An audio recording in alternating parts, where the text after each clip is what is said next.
το iPhone, το έχει παρατήσει ο εγκόμενος της ο Μπαφιάρης και μετά κοιτάει γύρω αν περνάει κανείς για να το κλέψει. Αλλά μετά καταλαβαίνει πως είναι παλιό μοντέλο και τα αφήνει ξανά στο μπαγκάκι. Είναι δυνατόν.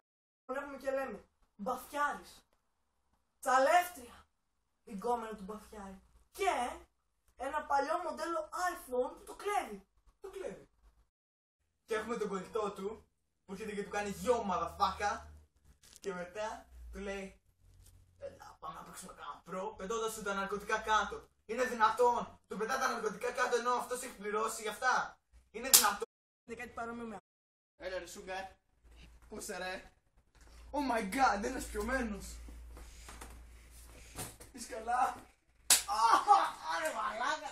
τι έγινε. Είσαι καλά. Κάτσε γιατί έχω αφήσει το τηλεφώνημα ανοιχτό. Έλα ρε Σούγκαρ Μπούγκαρ. Τι ώρα το βράδυ. Οκ ρε Σούγκαρ Μπούγκαρ, τα λέμε το βράδυ. Τι κάνεις κύριε μαλάκα. Μόνο έρχεσαι εδώ να ξαναπαίρνεις ναρκωτικά. Τι κάνεις κύριε μαλάκα. Ναρκωτικά.